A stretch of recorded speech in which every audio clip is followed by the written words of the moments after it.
Mientras usted abre su Biblia, hoy vamos a tener varias lecturas. Vamos a procurar abrir nuestras Biblias en el libro de los Jueces. Continuamos con esta experiencia. Permítame tener acá algunas imágenes que me interesan proyectar y tenerlas para ustedes. Bueno, vamos a ver si las consigo. Muy bien, es importante y creo que es sumamente pertinente continuar con nuestra reflexión sobre los libros históricos. De hecho, esta es otra información importante. Bueno, hemos tenido más noticias que el noticiero de Venevisión, de Globovisión, pero tenemos también la invitación a todos los miembros de esta iglesia y todos los que tengan el deseo de seguir en su proceso de formación teológica. El Instituto Magisterium, ustedes saben, estamos trabajando a distancia a través de modalidades virtuales para mayor comodidad, para no inquietarle en términos de transporte, de espacio y quizás para quitar algunos de los tropiezos que pueden ser alguna excusa para no habilitar su formación teológica.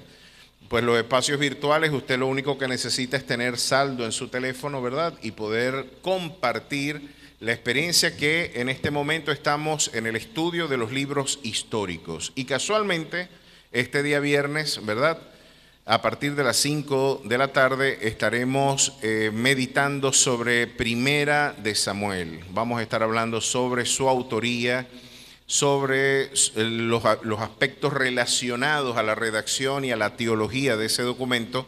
Creo que le vendría muy bien a todos los hermanos con inquietudes en formación y que tengan el deseo de prepararse, que puedan hacer un espacio para esta cita el día viernes de 5 a 6 de la tarde. Tenemos un breve espacio para poder compartir esta maravillosa experiencia, poder crecer, poder capacitarnos para la noble tarea de la labor ministerial. Y justamente hablando de estos libros históricos, le invito a que abra el libro de Jueces y tengamos allí el libro abierto, porque qué interesante a todos los que tengan inquietudes por las ciencias políticas, por la sociología, por la antropología, todos aquellos que tengan interés en conocer la naturaleza humana y el comportamiento de la naturaleza humana, qué nos enseña la Biblia acerca de la conducta humana, y cómo interpretar los distintos escenarios que son parte también del mundo al que nosotros predicamos.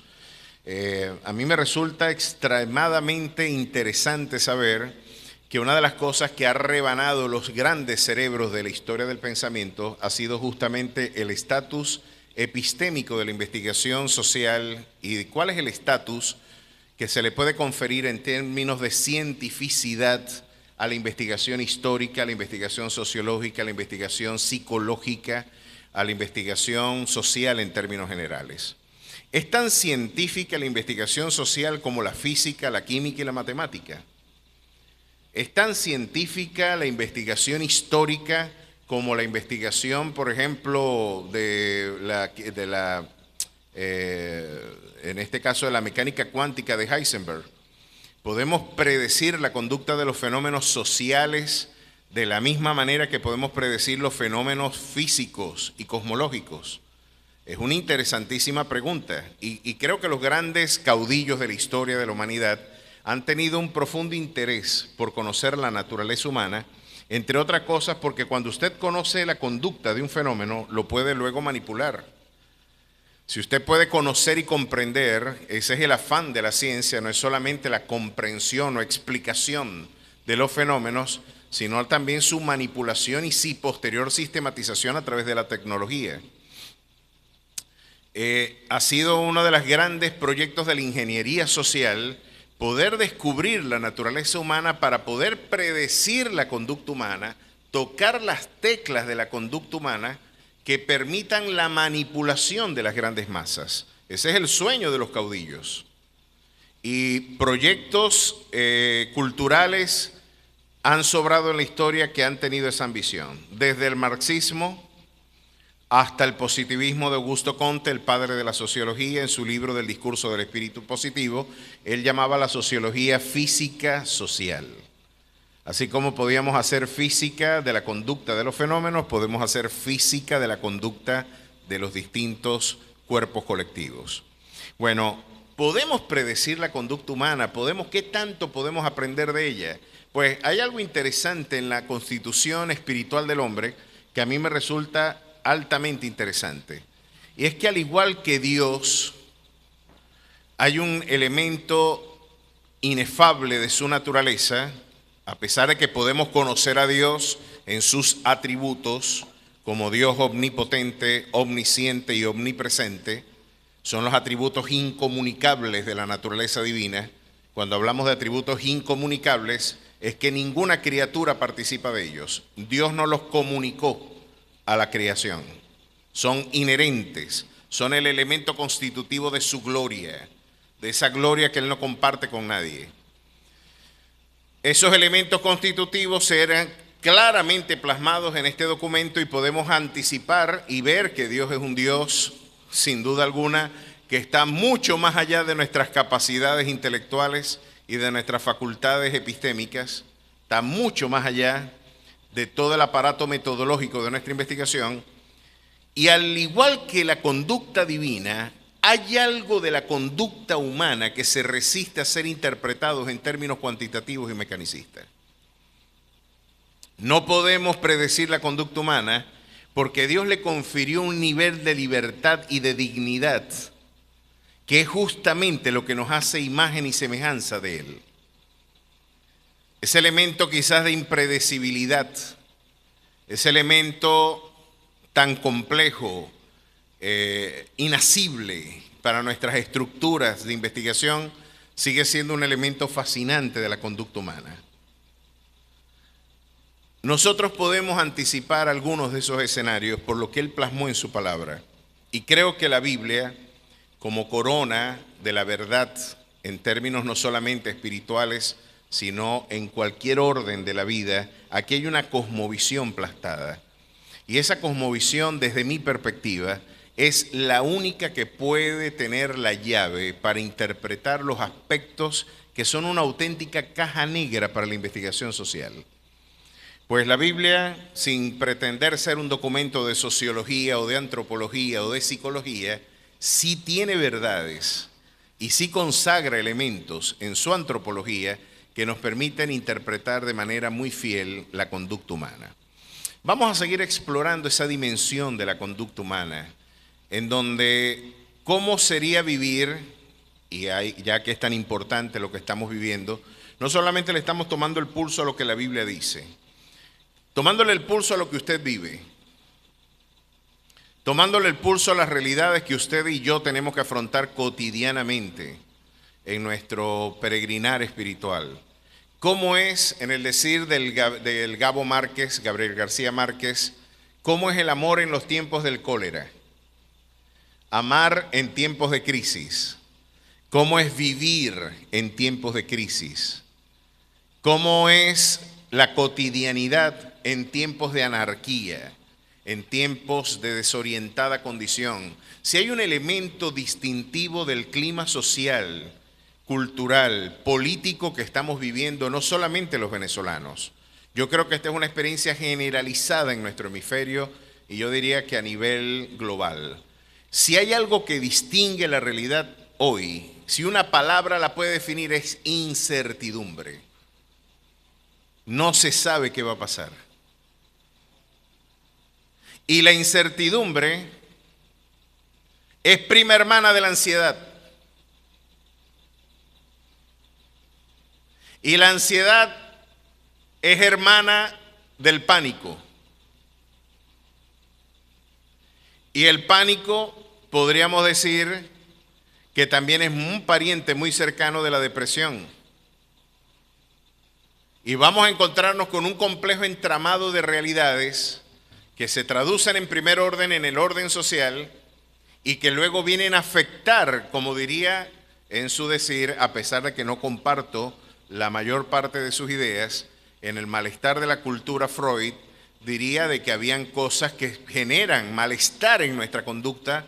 Uno de ellos es el aspecto represivo del superyo, ese conjunto de valores y de principios que vienen a ponerle gringolas o a maniatar nuestra pulsión vital, que es el líbido. Hay malestar en nuestra realidad frente a los entornos cáusticos, erosivos, difíciles de vivir de nuestra realidad social, económica y personal. ¿Quién puede negar que no estamos afrontando de alguna manera malestar contra nuestro entorno? ¿Cuántos quisieran tener un mejor salario? A ver, ¿para qué lo pregunto? ¿Cuántos quisieran tener seguridad social? ¿Cuántos quisieran tener la bendición de un salario digno?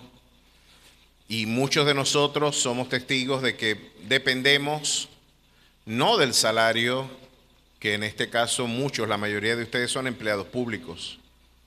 No puedo yo hablar de los $16 que gané en el curso de doctorado en la Universidad Francisco de Miranda. 2 meses de trabajo y la cancelación fueron 16. No, he sido deshonesto. $16.60. $16.60. Vamos a hablar de eso, porque aquí hablan también de salarios. En el texto que vamos a leer hoy, y usted se va a sentir muy mal, porque quizás, como muy bien nos han señalado algunas investigaciones, después del adulterio, los problemas económicos son el principal problema de las familias. Si usted quiere destruir un matrimonio, por supuesto, el adulterio es la primera fórmula, y la segunda fórmula es la incompatibilidad financiera o las crisis económicas van a generar fricción. Quizás uno de los elementos más erosivos y cáusticos para la masculinidad misma es no poder proveer a la familia. ¿Qué hombre que se respete no se siente mal por no poder darle a sus hijos, a su esposa y a su familia lo que ellas merecen o lo que ellos, todo el seno familiar merece? Sentirse en la impotencia de que tu mejor esfuerzo no es suficiente para suplir las demandas familiares. Eso es un elemento cáustico, terrible para la condición masculina. Todo hombre que está acá podrá entender que de ahí empieza quizás el irrespeto femenino. Cuando ve que el hombre no puede proveer, a lo mejor la respuesta femenina es el irrespeto, el reproche, y nos metemos en el círculo vicioso de, bueno, ella no me respeta, yo no la amo. Ella dice, él no me ama, yo no lo respeto. Y se va ese círculo vicioso y como un hámster se consume nuestra vida en irrespetos y en desamores que vienen a consolidar lamentablemente nuestra tóxica y patológica forma de entender nuestras relaciones en pareja. Bueno, lamentablemente esto muchas veces tiene su origen en crisis económicas. Ya veremos entonces cómo la conducta humana y cómo nuestro entorno social tiene tanto que decirnos en esta breve aproximación microsociológica a nuestra fe. Vamos a ver lo que sucedió, porque me llama mucho la atención ese título sugerente de la novela de Gabriel García Márquez. Seguramente Edwin pondrá la portada del Gabo Márquez, esta novela extraordinaria de uno de los grandes representantes del Premio Nobel de Literatura colombiano, Gabriel García Márquez, El amor en los tiempos del cólera. Creo que fue escrita en 1985 y, por supuesto, su obra cumbre fue 100 años de soledad, que por cierto creo que Netflix la llevó ahora a la pantalla. Interesante para que se pueda explorar el realismo mágico latinoamericano. Cecilio Arrastía decía que los buenos predicadores tienen que leer literatura universal, porque de ahí usted va a brevar muchísimos elementos para las ilustraciones. Va a brevar muchas anécdotas e ilustraciones maravillosas, que por eso quiero que los jóvenes tengan bien presente este elemento. Pero me resulta sugerente el tema de el amor en los tiempos del cólera, porque hoy podríamos plagiar o imitar muy bien el planteamiento del Gabo, hablando de qué significa vivir en tiempos de crisis, cómo solventar y cómo orientar nuestra vida en tiempos de precariedad, de dificultad, donde cuando usted observa, y acompáñame al libro de los jueces, todos hacían lo que mejor les parecía. Capítulo 17, verso 6 dice, en aquellos días no había rey en Israel, cada uno hacía lo que bien le parecía. ¿Qué les parece? Aquí es sálvese quien pueda. Aquí cada quien hace lo que mejor le parece. Y eso es lo que Jueces 17, 6 nos dice. ¿Cómo se traduce esto en vocabulario politológico? Anarquía. Anarquía es la ausencia de ley, de gobierno, la ausencia de elementos e instituciones que vengan a restringir el ímpetu de la maldad del hombre, la conducta humana. De alguna manera, como diría Thomas Hobbes, el hombre es lobo para el hombre. Si somos coherentes con lo que Pablo explicó, ¿verdad? Y nos recuerda en el capítulo 3 del libro de los Romanos, Pablo nos decía que estábamos absolutamente perdidos, que nuestra conducta moral es una lamentable exposición de malignidad, de perversión. Estamos lesionados por el cáncer del pecado. Hay veneno de aspides en nuestras lenguas, dice la Escritura. Hay maldad, hay suficiente maldad en cada uno de nosotros. Y esto algunos lo llaman pesimismo antropológico, pero prefiero llamarlo realismo antropológico. El hombre tiene un elemento espiritual, pero también un elemento terrenal, animal y diabólico. En su constitución ética y moral, el pecado contaminó como un cáncer la naturaleza constitutiva del hombre. Así que el hombre va a ser lobo para con su prójimo. Y decía Thomas Hobbes que necesitábamos la creación de algún centro que regularizara la conducta social para que no nos matáramos entre nosotros. A eso él lo llamó el Estado, y por eso se dice que Thomas Hobbes fue el principal promotor y defensor del absolutismo monárquico. Necesitamos un rey para no matarnos. Porque si no hay ley, no tenemos un regentor, cada uno de nosotros va a hacer lo que mejor le parece y vamos a asesinarnos los unos a los otros. Esa es la tesis de Thomas Hobbes en su libro El Leviatán, porque llamó al Estado el Leviatán. Y la verdad es que es un Leviatán que presume tener omnipotencia y también omnisciencia, porque se ha convertido en el gran dios del mundo postindustrial. Ya veremos eso. Pero lo interesante es que cada quien hace lo que mejor le parece. Es una crisis social terrible. Cuando ustedes le preguntan a pensadores como Tomás de Aquino, por ejemplo, ¿qué es la ley? La ley, decía Tomás de Aquino, es el ordenamiento racional tendente a la consecución del bien común.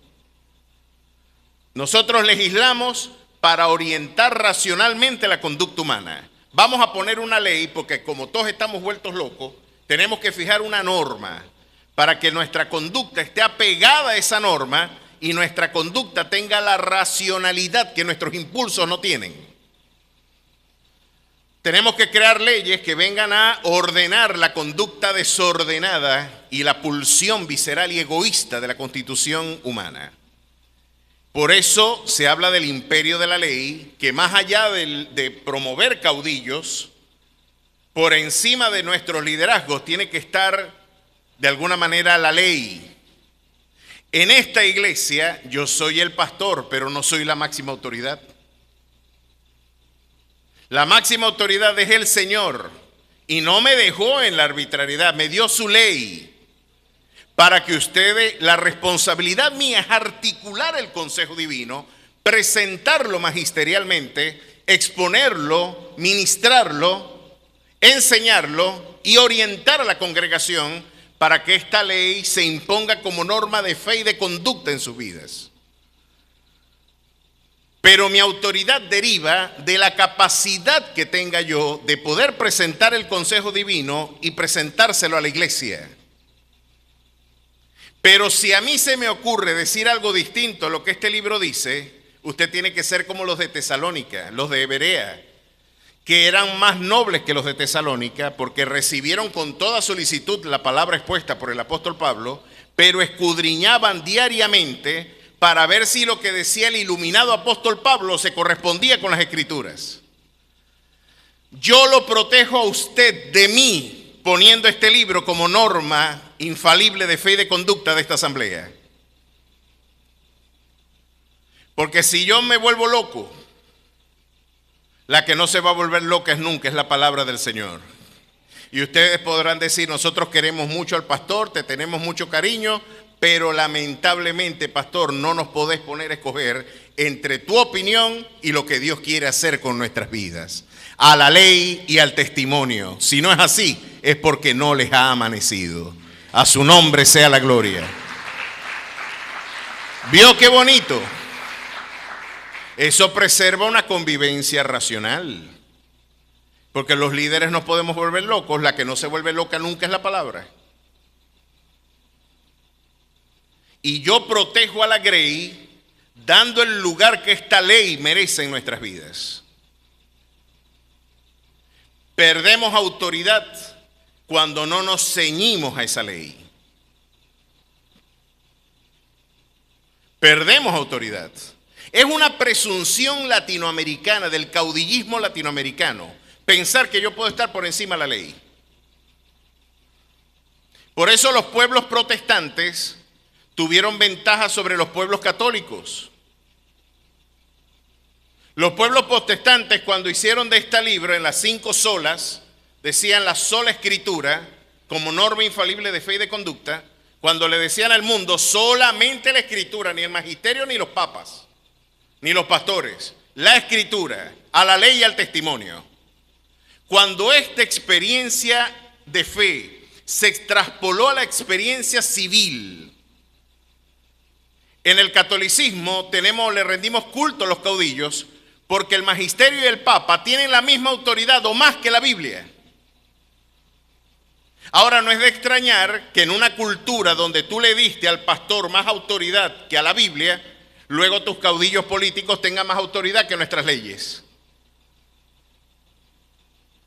El imperio de la ley en nuestra iglesia luego se traduce en el imperio de la ley de nuestra convivencia social. ¿Qué le pasó a Israel en este momento? Abandonó el culto, abandonó la ley de Jehová, se constituían caudillos y como nosotros tenemos una propensión terrible porque el poder nos corrompe, hermanos. El poder no nos corrompe. Nosotros somos corruptos constitutivamente. El pecado que mora en nuestros miembros, de alguna manera, es vulnerable cuando de alguna manera es acariciado por las mieles del poder. Es muy peligroso y por supuesto que tenemos la libertad en Cristo de poder vencer eso. Porque ahora nos ha dado, por supuesto, usted si se encuentra en una condición natural, usted es esclavo del pecado. Pero en Cristo Jesús hemos sido libertos del pecado y usted puede ahora triunfar sobre la tentación y sobre el pecado, triunfando sobre él, llevando una vida de victoria. Ese es vivir en victoria.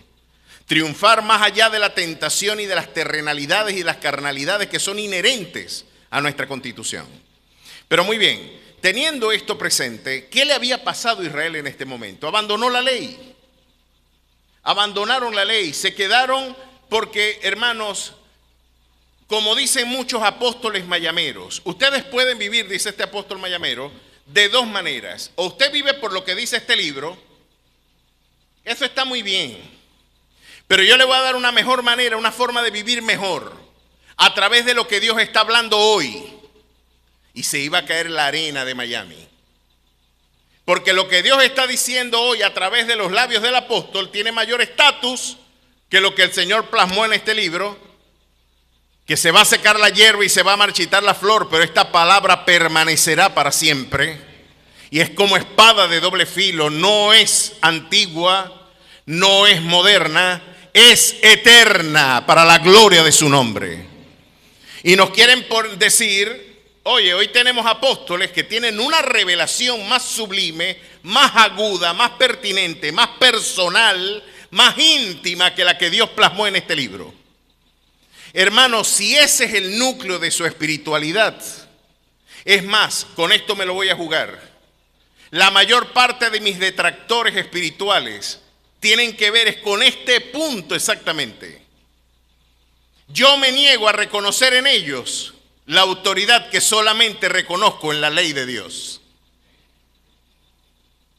Me niego a darle el crédito que ellos le ofertan a las mayorías de la gente, diciendo de que sus revelaciones, sus sueños, tienen el mismo estatus de este documento. Pues, querida iglesia, tenemos pastores abusivos y tenemos políticos abusivos porque nos divorciamos de la ley de Jehová. Cada quien hace lo que mejor le parece, y cuando usted se divorcia de la ley de Jehová, cada quien va a hacer lo que mejor le parece, lamentablemente, y las condiciones y quebrantos serán inevitables.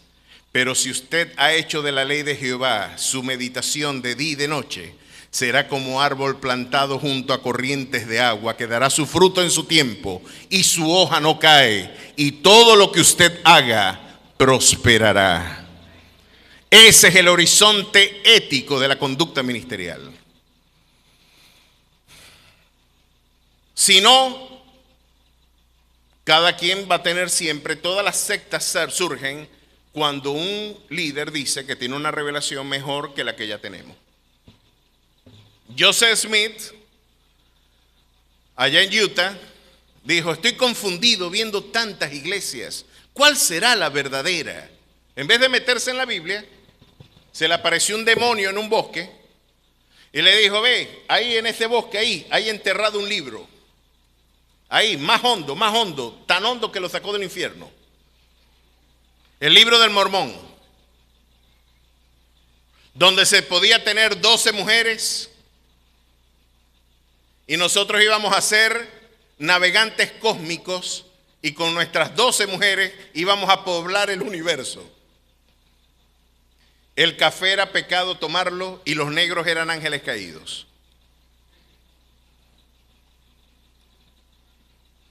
La verdad es que siempre se le ocurre a Satanás, cuando se disfraza de ángel de luz, decirle a la gente que tiene una revelación mejor que la que ya tenemos. Hermano, uno de los mejores favores que como pastor, anótelo, yo le voy a hacer a usted, es que tenga este libro como norma infalible de su vida. Que usted no se aparte ni a derecha ni a izquierda de este libro. Si usted quiere escuchar la voz de Dios, bautícese en este libro.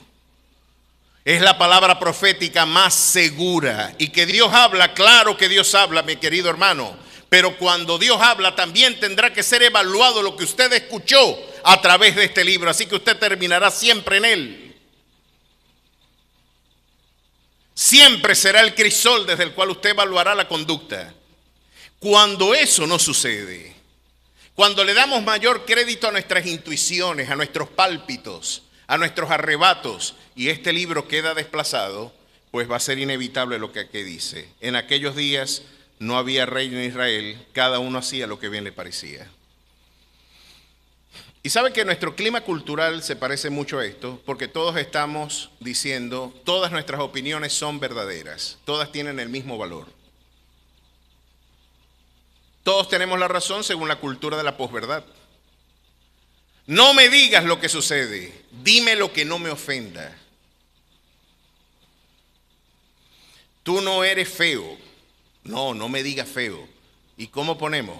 No, tú eres extraño de cara. Para que no se ofenda. Él no es feo, ni es una concha de coco. Una concha de coco. No, pero no puedes decir, es feo. El carro está feo. No puedes decir eso. Tienes que decir, es un poquito extraño de cara. No digas otra cosa. Bueno, lo cierto es que este es el clima social de la anarquía cuando estamos en la ausencia de un proyecto racional. Me gustó como Arnaldo Esté definió en una ocasión la condición posmoderna, hablándonos de la crisis posmoderna en un apotegma formidable. Él dijo esto: estamos ante una sociedad que podía ser definida así: un sujeto sin proyecto y un proyecto sin sujeto. Un proyecto que no tiene un hombre que lo encarne y un sujeto que no tiene un proyecto que seguir. Échele cabeza a eso y va a sacar bastante jugo a esa reflexión. No es el tema de hoy, pero hoy quiero hablar ¿Qué sucede cuando cada uno hace lo que mejor le parece? Vamos a hablar de la historia perturbadora de la concubina de un levita que fue objeto de violación. Y vamos a ver algunos detalles interesantes. Tenga ahí presente cómo era valorada la actividad espiritual en los tiempos de la anarquía de Israel. Eso nos va a hacer entender cómo se le paga en salarios a los distintos roles sociales.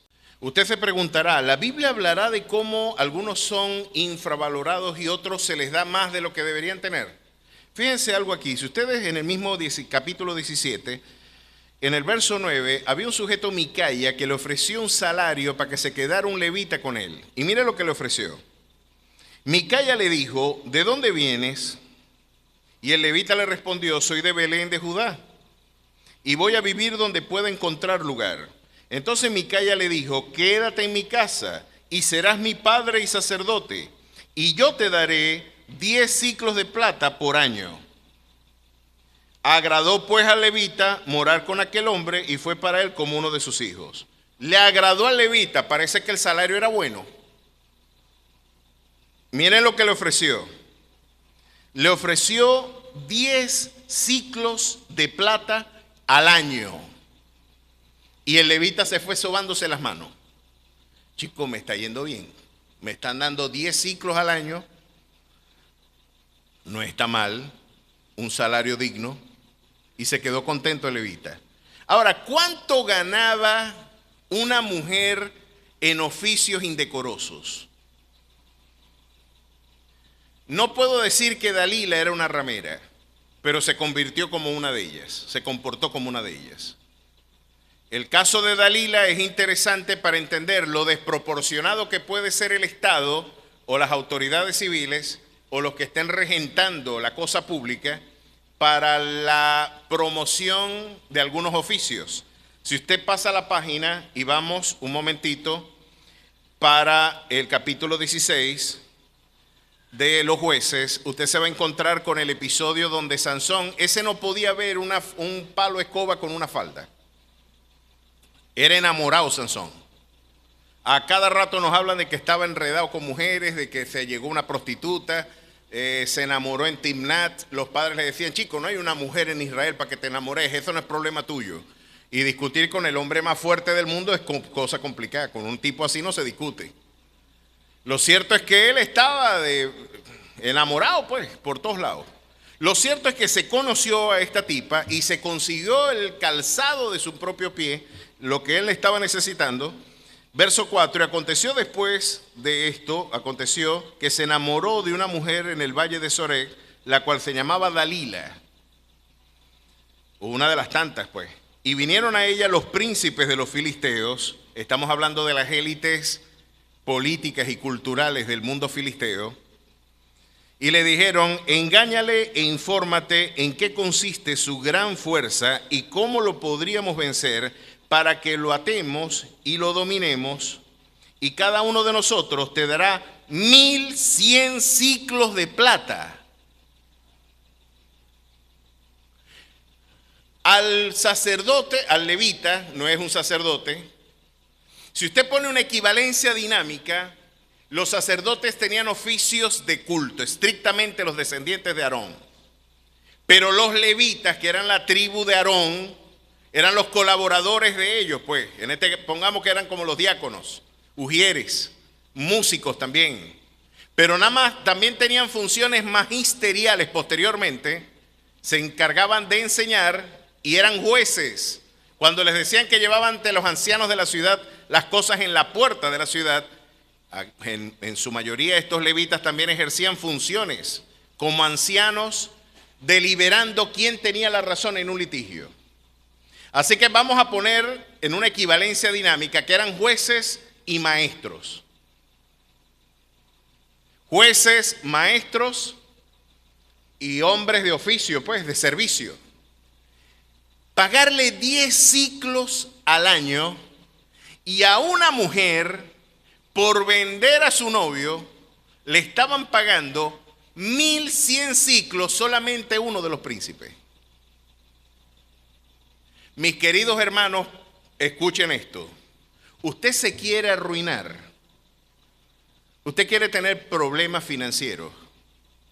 Les estoy hablando a los caballeros de esta casa y a las mujeres de forma indirecta también, porque la infidelidad no es un tema solamente masculino. Búsquese una mujercita.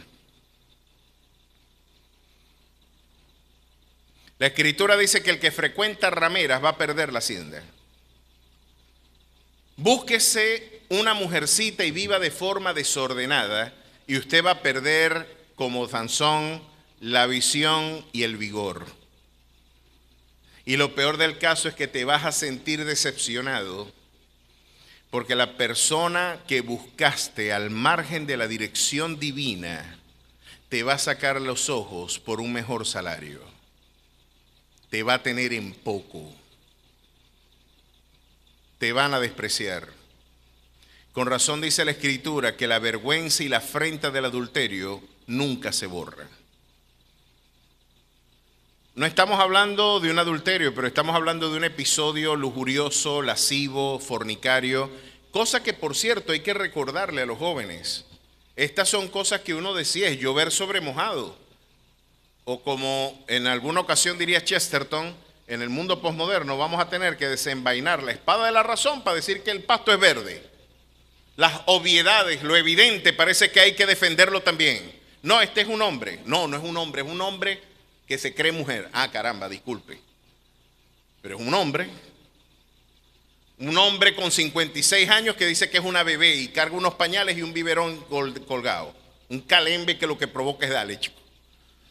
56 años, no, ella es una nena y le cambian los pañales. Qué vergüenza, chico. Es un viejo. Eso no es ninguna niña. Pero hay que desenvainar la espada de la razón para decir que es un viejo. Bueno, vamos a desenvainar la espada de la fe para decirle a los jóvenes que tener relaciones antes del matrimonio es pecado. Porque hasta los jóvenes en la fe están con sus novias teniendo convivencia sexual. El consumo de la pornografía, hubo una edición de Apuntes Pastorales que preocupó profundamente en su momento a quien fue el editor en jefe, Randall Whiting. Lamentablemente también sucedió algo con él, pero en esa edición de la revista que se hablaba de la integridad, ¿qué fue lo que despertó que esa matriz editorial fuera el tema de turno de ese mes de publicación de Apuntes Pastorales? Que en una convención cristiana que se celebró en un hotel, una de las cosas que más alarmó a la gerencia del hotel es que nunca en el año se había demandado mayor consumo pornográfico que mientras se estuvo celebrando esa convención.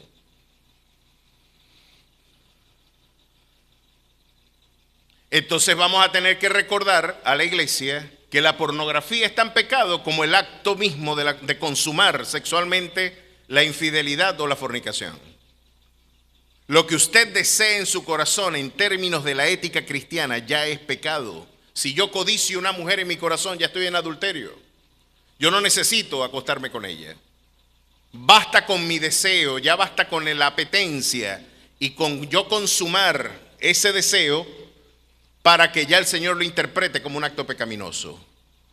Hay que recordarles entonces a los caballeros, a los jóvenes, que tanto la pornografía como buscar parejas al margen de la fe te van a dejar sin visión y sin fuerzas. No le des a las mujeres tus fuerzas, le decía su madre a Lemuel. No le entregues. Tienes que ser autónomo. Ahora, ¿hasta dónde puede llegar la ambición? Usted puede ver 1100 ciclos de plata y al otro le pagaban 10 ciclos y estaba contento. ¿Cuántos salarios del levita eran el pago de un solo príncipe para Dalila? Estamos hablando de que 100 veces. 100 veces más. Más de 100 veces porque eran 1100. 100 veces más el salario de una mujer desleal al de un hombre que estaba ejerciendo oficios magisteriales y de justicia. Así de injusta es la vida cuando todos hacen lo que mejor les parece. Así es, no hay racionalidad, no hay criterios, no hay méritos que celebrar. Porque después de todo, como no tenemos una norma que seguir, cada quien piensa que se puede remunerar de la mejor forma. Ahora, ¿qué podemos encontrar ahí? Frente a ese mundo deteriorado, hubo un hombre, fíjense acá, si ustedes me acompañan un momentito, al capítulo 19 de Jueces, vamos a ver una historia perturbadora. En aquellos días, cuando no había rey en Israel, hubo un levita que moraba como forastero en la parte más remota del monte de Efraín, al cual había tomado para sí mujer concubina de Belén de Judá. Y su concubina le fue infiel, y se fue de su casa de su padre a Belén de Judá, y estuvo allá durante 4 meses. Y se levantó su marido, y la siguió para hablarle amorosamente, y hacerla volver, y llevarla consigo, y llevaba consigo un criado y un par de asnos, y ella le hizo entrar en la casa de su padre. Fíjense el escenario, ¿no? Estamos ante un levita. Es interesante que antes de contarnos la historia, nos vuelven a recordar que no había rey en Israel, y ya todos sabemos cuál es la conclusión. Cada quien hacía lo que mejor le parecía. El levita tenía una concubina, la mujer le fue infiel. ¿Cuál era el deber, en este caso, de un sacerdote, de un levita? Tenía oficios ministeriales, porque también eran músicos.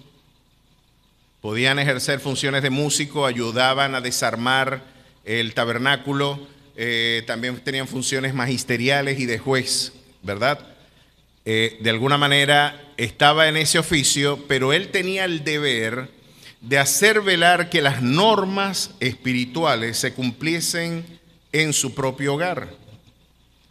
Fíjense lo interesante de esto. Toda esta crisis que veremos en un momento, porque dentro de poco va a venir una guerra civil producto de este inicio de problema. El problema de esta familia engendró más adelante una guerra civil.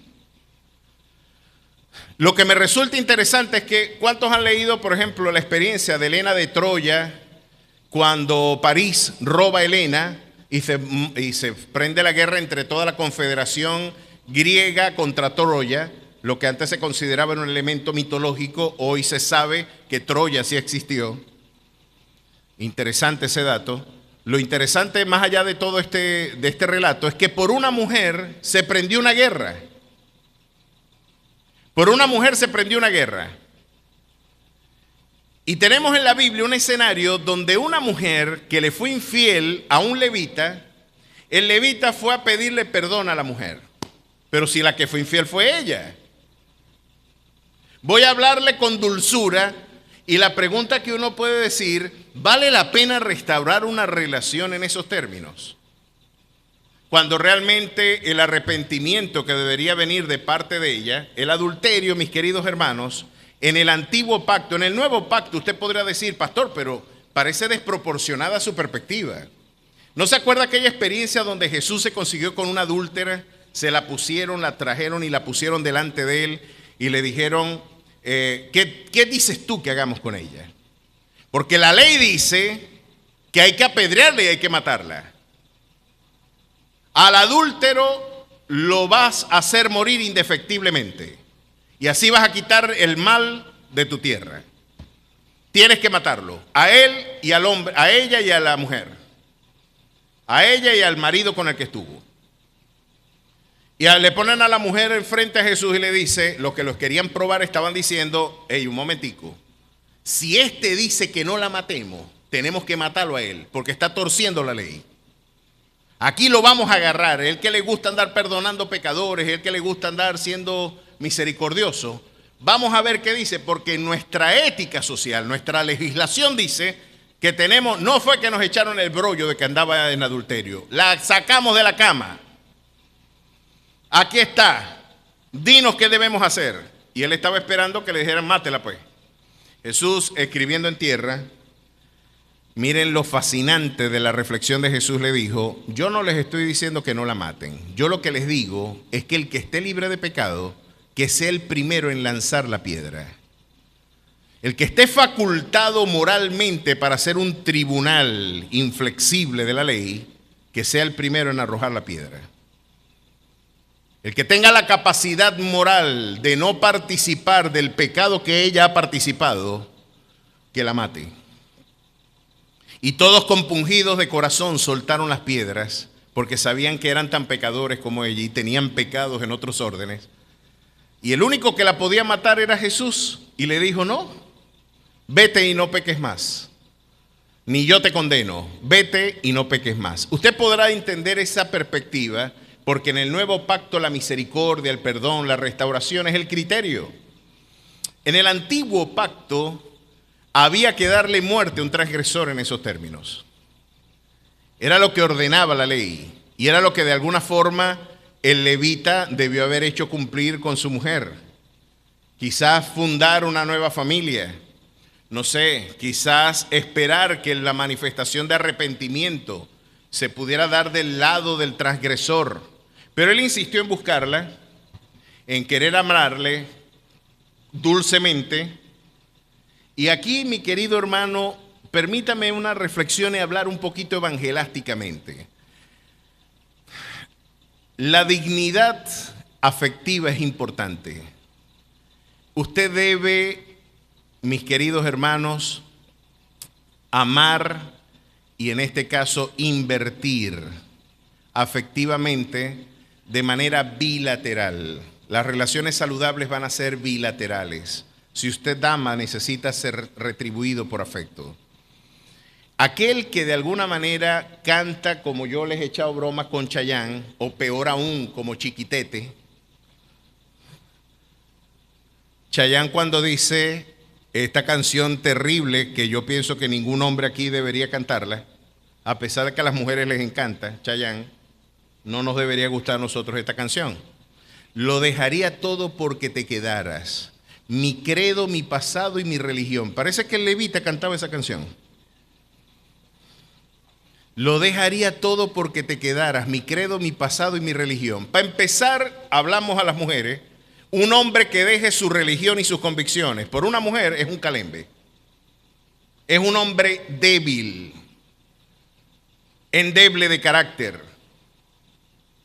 Un hombre de verdad va a decir, no vas a seguir creyendo en el Señor. No quieres montarte en la barca de la eternidad. Pues yo me voy solo. Pero yo voy a tener que dejar padre, madre, hijo, esposa y todo lo que yo amo por seguir al auténtico Rey de Reyes y Señor de Señores. A su nombre sea la gloria. Propósitos firmes e indoblegables. Pues yo pienso que un hombre debería ser así. Creo que el levita estaba cantando la canción de Chayanne. Lo dejaría todo porque te quedaras. ¿Cuántos aquí están dispuestos a dejarlo todo por una mujer? Pues la mujer lo va a dejar por uno que no esté dispuesto a negociar con eso. Porque va a decir, este débil dejó todo por mí y me resulta más atractivo el que no deja nada por mí.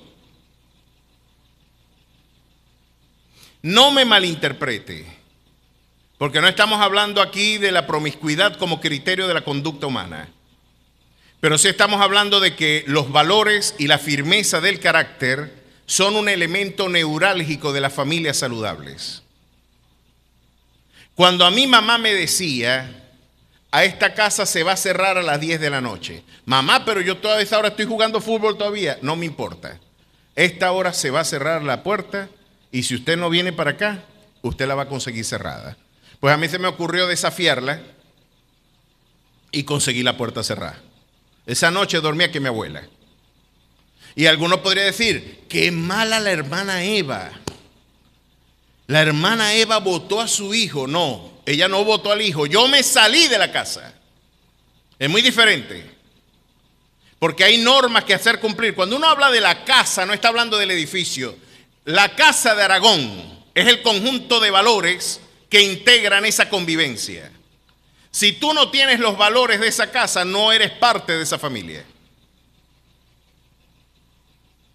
El hijo pródigo, el papá no lo detuvo. ¿Usted se quiere ir? Yo le hago la maleta.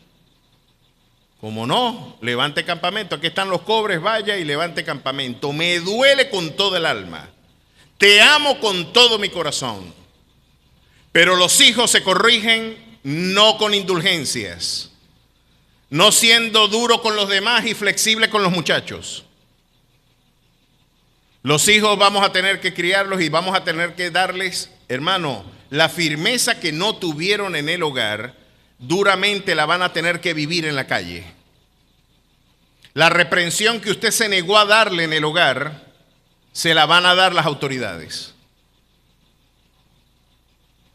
Si usted cerraba la puerta y dejaba abierta la ventana para que él tuviera una forma de meterse violentando las normas del hogar, pues usted está generando un carácter débil, una persona genuflexa, y usted podrá ver mucho vigor porque lo ve pasionalmente envalentonado, pero una persona que no tenga estructura, que no tenga valores, que no tenga criterios, hermano, es una persona débil. A pesar de que sea violenta, es débil.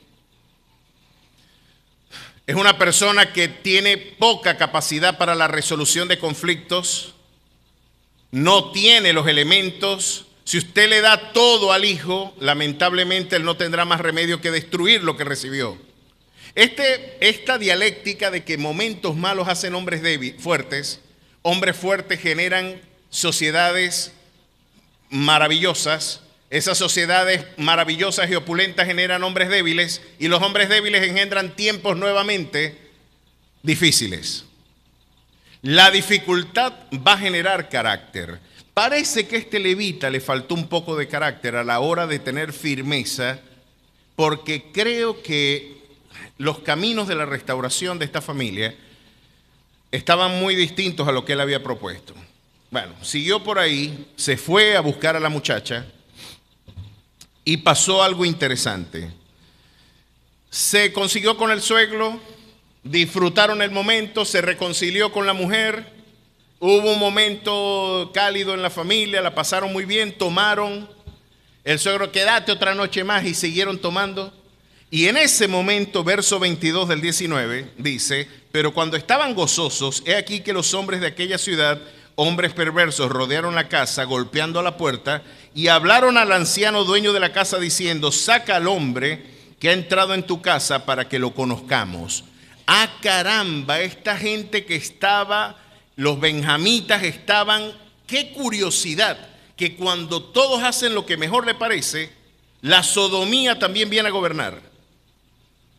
¿Saben lo que está pidiendo la tribu de Benjamín? Que sacaran al levita para violarlo, los hombres violar al hombre. Lo mismito que pidieron los de Sodoma y Gomorra cuando bajaron los ángeles al juicio de la ciudad. Qué interesante dato para tomar apuntes a los estudiantes de sociología, politología, que parece que el contexto de la sodomía se la lleva muy bien con la anarquía, la ideología de género y todas estas perspectivas que lamentablemente se convirtieron en el discurso hegemónico de la era postindustrial. Después del Mayo francés terminaron hegemonizando, y ahí tenemos las consecuencias de una Europa en donde cada quien hacía lo que mejor le parecía con su multiculturalismo, y hoy estamos ante auténticos estados fallidos. Hay que hablar de un Londres en donde ya casi es una transgresión hablar de Cristo porque el alcalde es islámico. Hoy tenemos una Suecia donde violaciones colectivas de islámicos se están adelantando en contra de mujeres y se burlan los islámicos. Ustedes son afeminados. Ustedes no pueden defender ni a sus mujeres. La religión de ustedes es de hombres genuflexos. Y las mujeres en Europa dicen, los vientres, los hombres más bien en Europa afirman, los vientres de nuestras mujeres van a colonizar nuevamente Europa. No quieren tener hijos. Hoy tenemos una sociedad que cambió los hijos por los perros y los gatos. Y me encantan las mascotas, pero nunca un animal puede tomar el lugar de una familia. Y podemos ver entonces que tristemente, cuando cada quien hace lo que mejor le parece, parece que la sodomía también emerge como respuesta sociológica. Interesante este dato, ¿vale? Si usted agrega otro componente, otra variable para entender este nivel de decadencia, ¿dónde tiene su origen? El profeta Ezequiel, vale la pena leer a los profetas de la crisis para que usted interprete el mundo contemporáneo. Usted va a tener sugerentes interpretaciones de la decadencia social contemporánea. Capítulo 16, verso 49 del libro del profeta Ezequiel dice así: He aquí, esta fue la maldad de Sodoma tu hermana, soberbia, saciedad de pan y abundancia de ociosidad tuvieron ella y sus hijas, y no fortaleció la mano del afligido y del menesteroso. Aquí tenemos la anatomía patológica de una sociedad que luego degenera en sodomía, soberbia, altivez, una autopercepción inflada, hipertrofiada, una visión glorificada de tu propio yo. La espiritualidad saludable te va llevando más bien a la humildad y al reconocimiento de que tú eres un miserable pecador. Mientras más cerca te encuentras de Dios, más indigno tú te sientes. Pablo se interpretaba a sí mismo como el más grande de todos los pecadores, porque era el más cercano de los hombres a Dios. Cuando el profeta Isaías se encontró ante la presencia de Dios, decía: ay de mí, que siendo hombre impuro de labios, estoy frente a la magnificencia de mi Dios. Mientras más cerca usted está de Dios, menos crédito se da a usted mismo. Mientras más lejos está usted de Dios, más soberbia, porque ese es el pecado que transforma ángeles en demonios.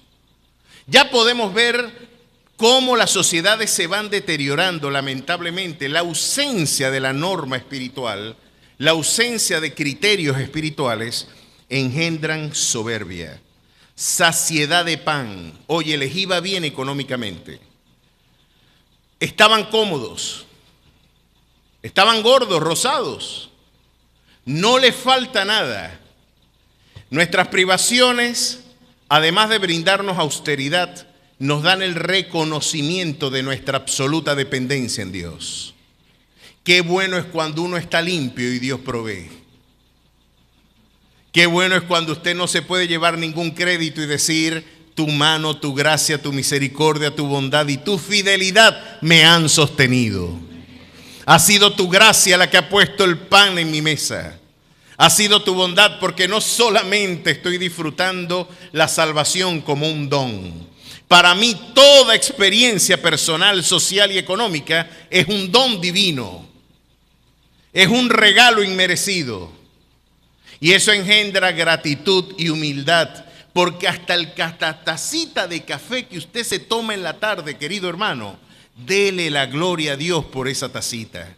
Y dígale: Señor, fue tu mano la que me la proveyó.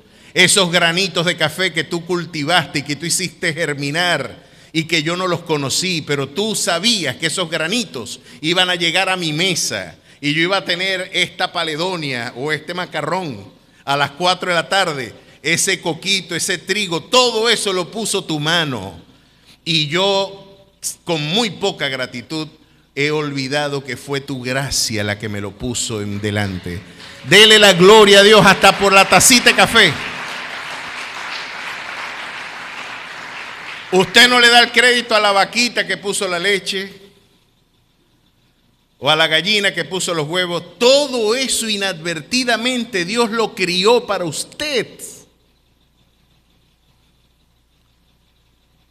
Ahora, cuando hay abundancia de pan, a usted le pasa lo de aquel soberbio ateo que vio a aquella viejita: Señor, no tengo hoy nada que comer, pero yo sé que tú suplirás todo lo que falta en mi vida conforme a tus riquezas en gloria. Y estaba el vecino mirándole y diciéndole: Dios no existe.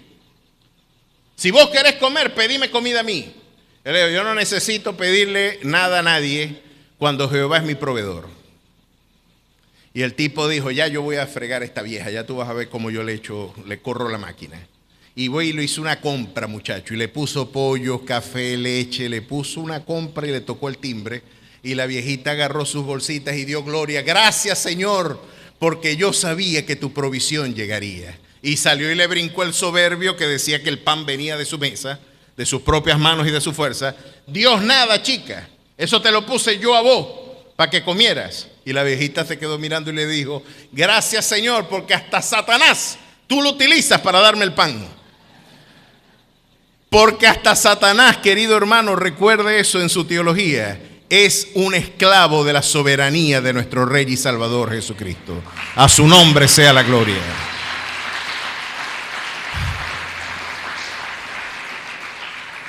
No con escasa razón diría el salmista, he aquí aún la ira del hombre te alabará. Hasta nuestra torpeza moral Dios la utiliza para llevar a la consecución de propósitos mucho más sublimes. ¿Quién podrá negar que no fue una inmoralidad el juicio de Jesús? ¿Qué juicio podríamos decir? Allí no hubo juicio. Se condenó a un inocente. Como diría el doctor Magdiel Narváez, eso fue una sentencia sin un juicio. Pero Dios utilizó la malignidad del Estado romano como un instrumento para poder redimirnos a todos nosotros. Y hoy por esa sangre derramada, por la ira de un Estado que quiso con soberbia reprimir al hombre más sublime que ha parido la historia, al Rey de Reyes y Señor de Señores, ellos pensaban que le estaban dando muerte y murió, pero al tercer día resucitó. Y la malignidad de ese Estado se convirtió en un instrumento de glorificación y de salvación para su pueblo. Podemos ver cómo la ira del hombre también alaba al Señor. Ahora, querían violar al levita y le echaron a la mujer y la violaron, para hacerle la historia corta, hasta el alba. Violaron a la concubina del levita. La violaron tristemente. Seguramente sufriría alguna suerte de hemorragia interna. La violaron con la pandilla de sodomitas que presidían a la tribu de Benjamín. Murió y luego el levita, en una historia perturbadora, tomó un cuchillo, desmembró a su mujer y repartió los miembros de su mujer por todas las tribus de Israel. Así se enteró el pueblo de Israel la ignominia que había sucedido en el pueblo. ¿Se dan cuenta lo bajo que puede llegar la condición humana al margen de la dirección divina? ¿Hasta dónde puede llegar la miseria humana cuando usted se divorcia de Dios? Ya nos lo estaba diciendo Ezequiel, no solamente tendrán a sociedad y abundancia de pan, porque el ocio es la madre de todos esos vicios. Es muy lamentable, mis queridos hermanos. Esto puede ser una maravillosa bendición, pero hay que advertirle a los padres que esto también está deformando a nuestros muchachos. Esta ha sido la niñera más económica que usted ha conseguido. Le entrega esto a un muchacho y lo pierde. Pero también hay evidencias de que está atrofiando la corteza prefrontal de sus niños y las capacidades para la gestión y resolución de conflictos se están, en este caso, atrofiando. Y neurológicamente, no es un tema solamente conductual, es un tema ya fisiológico, orgánico. Se puede seguir la pista de cómo la pantalla está deteriorando la vida de nuestras familias. La ociosidad es madre de muchos vicios. Aquí yo he hecho seminarios, he estudiado, me he puesto en la vanguardia, qué presunción, Dios mío. He escuchado a los que están en la vanguardia. He podido ponerme a tono de lo que están debatiendo en el mundo de hoy a través de YouTube y de diversos espacios. Pero estoy a un paso también cuando el entretenimiento viene a sustituir el gozo. Satanás no te da gozo, te da entretenimiento. Ese es el sustituto infernal del gozo, el entretenimiento. Un poquito de entretenimiento puede desviar el propósito quizás magisterial que usted puede consagrar allí, y la ociosidad puede degenerar en conductas como la que aquí el profeta está denunciando. tuvieron ella y sus hijos, y no fortaleció la mano del afligido y del menesteroso. No la suplieron. Qué interesante, mis queridos hermanos. Estamos viendo hasta dónde puede llegar. El levita perdió a su mujer, le violaron a la mujer. A un levita le faltaron el respeto a una institución espiritual. Ahí podemos ver el descrédito que tenían las instituciones en la deteriorada condición sociológica y moral del pueblo de Israel. Penetrar, perpetrar en un hogar, violentarlo, ignominiosamente tratar a los que están residiendo en ella. Una violencia inefable, incluso nunca mencionada en el pueblo de Israel, y Dios nos deja plasmado este evento como un testimonio para las posteriores generaciones, hasta dónde puede llegar tu miseria de tú divorciarte de mi precepto.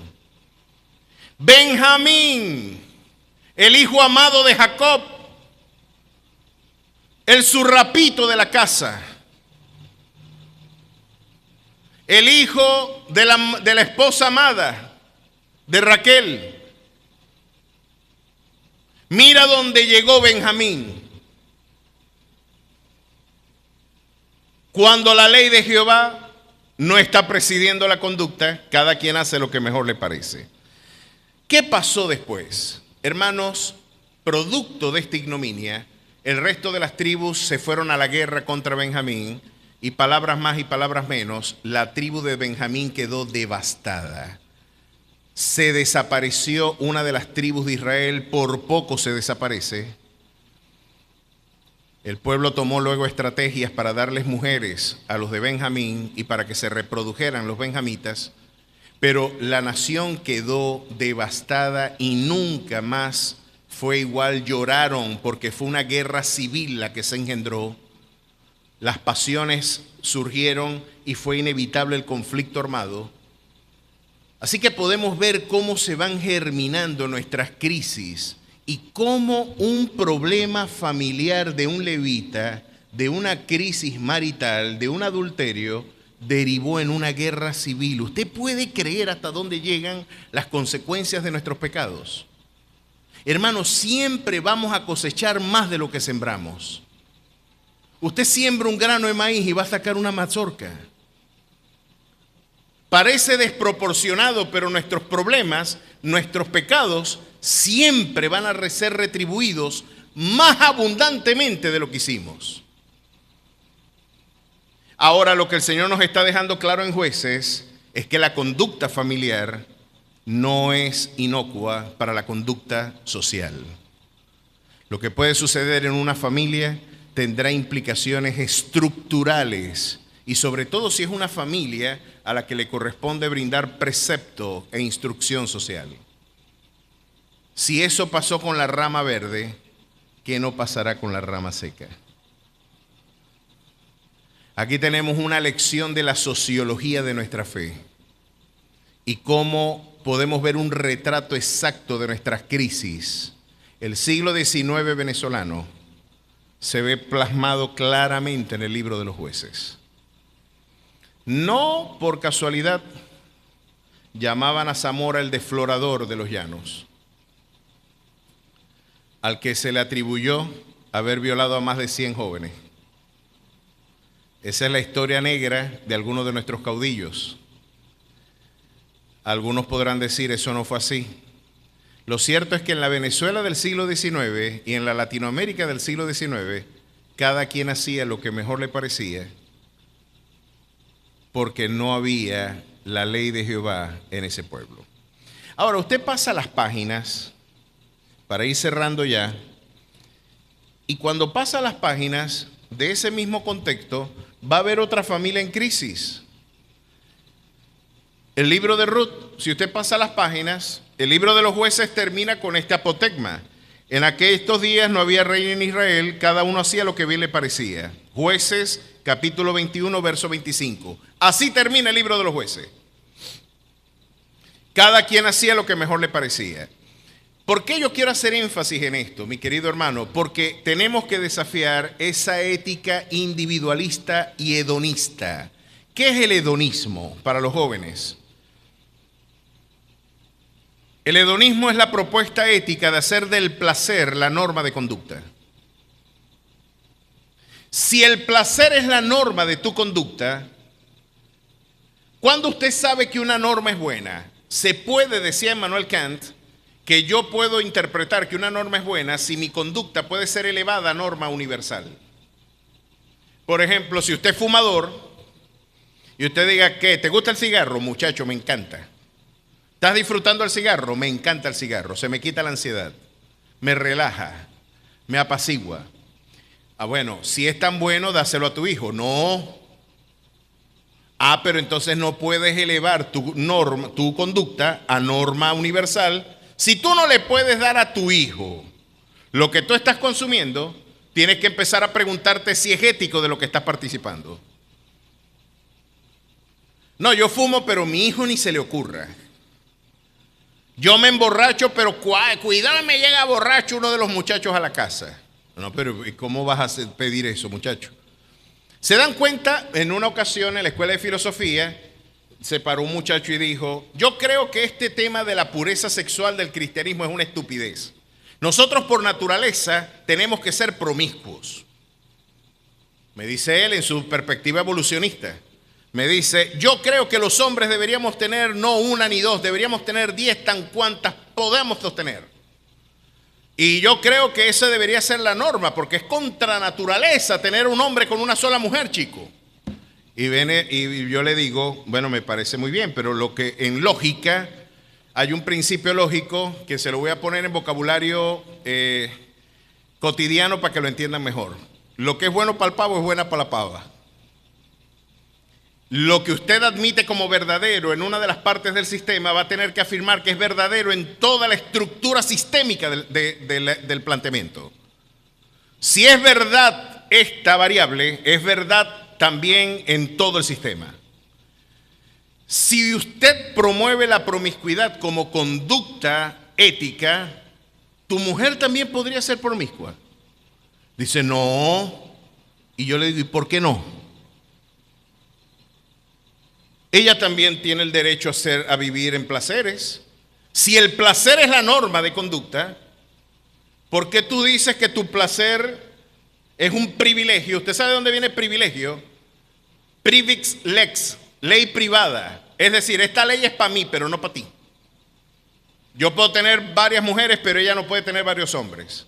La monogamia y la conducta de pureza e integridad sexual, si usted quiere meterse en problemas lógicos, no solamente éticos, lo que usted predica y quiere que suceda en su vida, va a tener que elevarlo. Si lo que tú vives y predicas se puede elevar como norma universal, significa que entonces es bueno.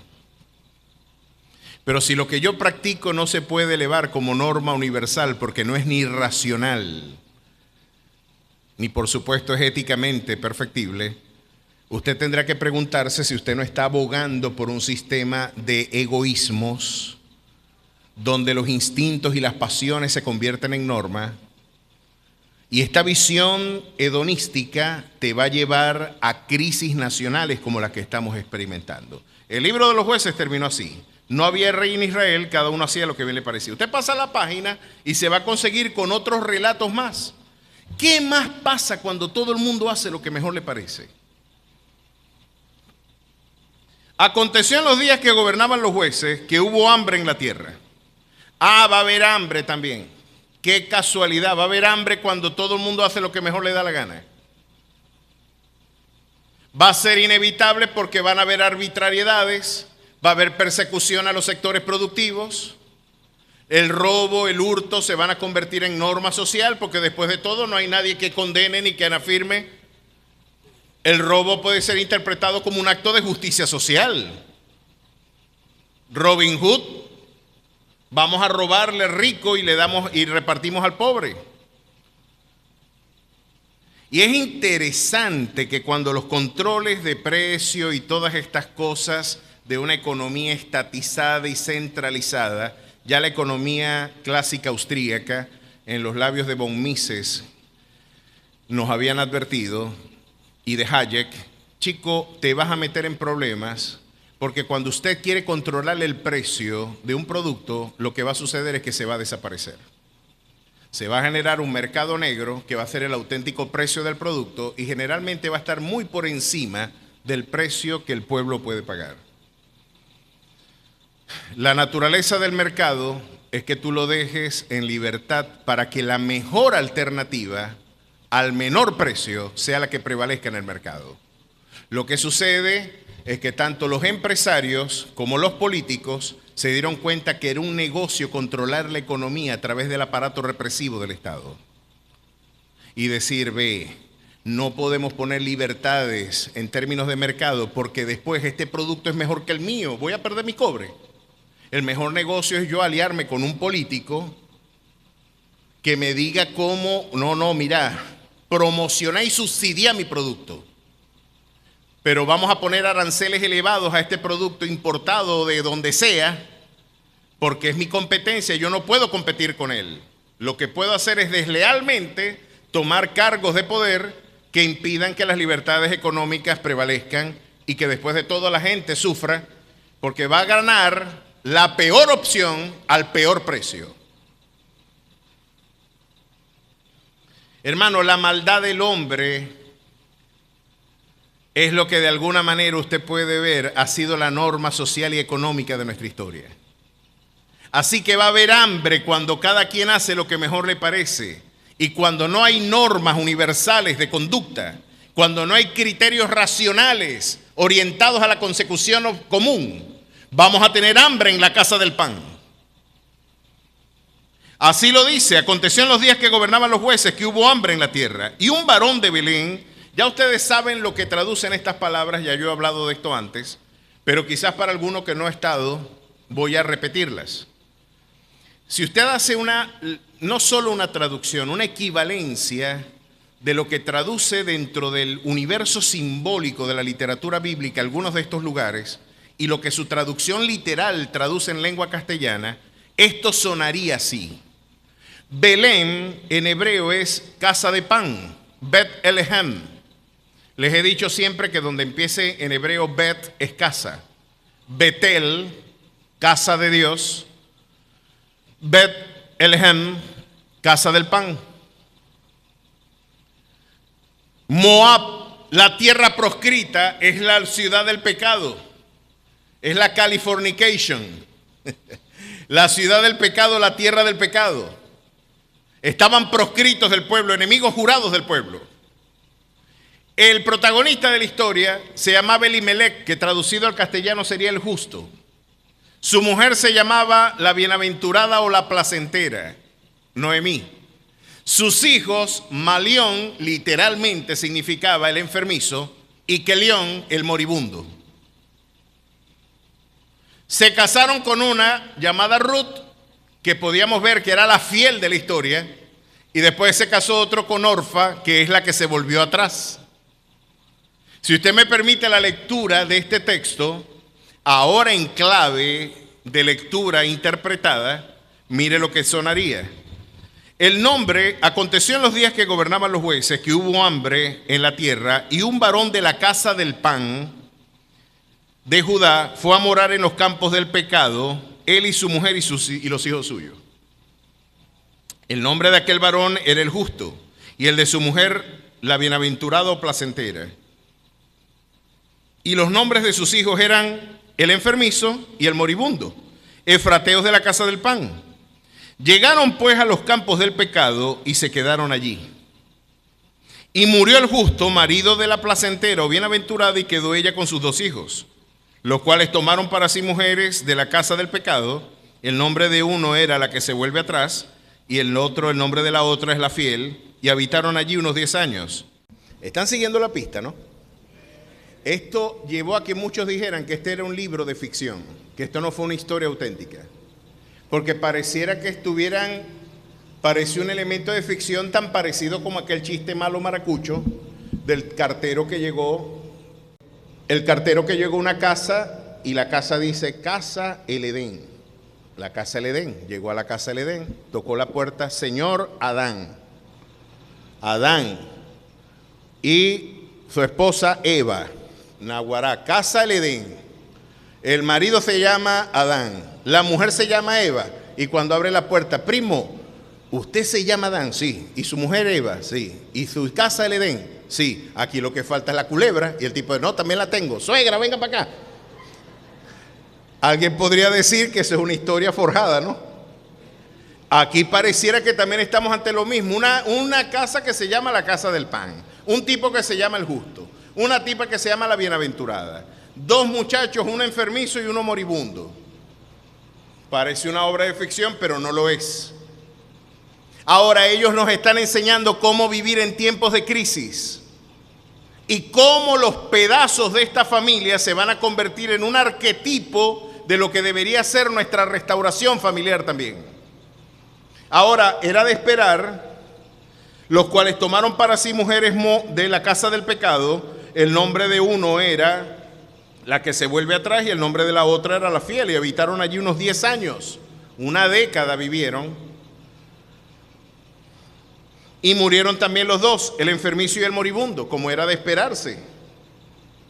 Muchacho, te llamas el moribundo, todo el mundo está esperando los 3 pasitos nada más. 3 pasitos, ¿usted ha visto el veneno 3 pasitos? 1, 2, pum. Le decía, este se va a morir en cualquier momento. Malión y Kelión, quedando así la mujer desamparada de sus 2 hijos y de su marido. Entonces se levantó con sus nueras y regresó de los campos del pecado, porque oyó en el campo del pecado que Jehová había visitado a su pueblo para darles pan. Aquí tenemos ahora otro elemento interesante, el proceso migratorio como un elemento indefectible de las crisis sociales. Porque Ruth y Noemí son 2 parias de la sociedad, viviendo un proceso migratorio también ignominioso, doloroso, fragmentador de hogares, producto de que cada quien hacía lo que mejor le parecía. Esta historia tiene tanto que decirnos, y sobre todo en un lugar que era llamado la casa del pan. ¿Puede haber hambre en la casa del pan? Sí, cuando todos hacen lo que mejor les parece. Cuando la ley de Jehová no es su delicia y en ella no meditan de día y de noche, va a haber hambre en la casa del pan. Cuando se invocan espíritus de las sabanas y espíritus ancestrales, en lugar de invocar al Rey de Reyes y Señor de Señores, va a haber hambre en la casa del pan.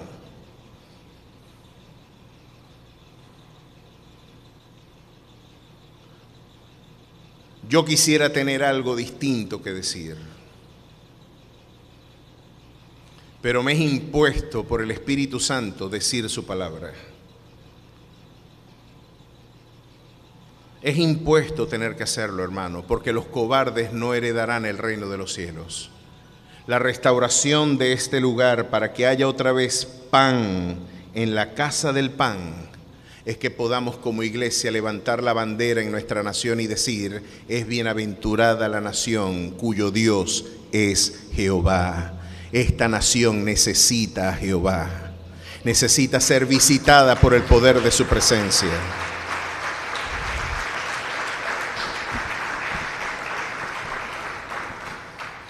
Si no, va a seguir el hambre en la casa del pan. No podemos invocar bendición en un acto de desobediencia. No podemos pedir bendición en un hogar donde el adulterio lo está fundando. No podemos. Usted me puede decir que ama a esa mujer, que dejó a todo por esa mujer, pero si esa mujer no es tu mujer, no te corresponde tenerla por mujer. No puedo invocar bendición en un acto de desobediencia. Te vamos a meter preso porque te estás negando a casar una pareja homosexual. Eso es un delito de odio, es un atropello el tú irrespetar la autopercepción de esa comunidad, y si tú no los casas te vas a meter en problemas con el Estado, porque el Estado dice que tienes que casarlos. Pues tendremos un problema, ningún problema vamos a tener. Yo no soy el hombre que están buscando. La Escritura dice que es necesario obedecer a Dios antes que a los hombres. Y si vivimos, para Él vivimos, y si morimos, para Él morimos. sea que vivamos o que muramos, somos del Señor. A su nombre sea la gloria. Va a haber hambre en la casa del pan si Jehová no es el Dios de nuestra nación. Estamos ante la anatomía patológica de una nación, la crisis social de una nación. Es interesante. Yo le invito a que lean el libro de los Jueces, que lean Primera y Segunda de Samuel, lean los libros históricos de la Biblia y usted puede ver paradigmáticamente todas nuestras crisis plasmadas en la narrativa de estos documentos. Pues claro que va a haber hambre cuando gobernaban los jueces. Ahora, es interesante ver que una familia tuvo que emigrar. La pregunta metodológica es: ¿qué lleva a un hombre que lo conocemos como el justo a mudarse para la tierra del pecado?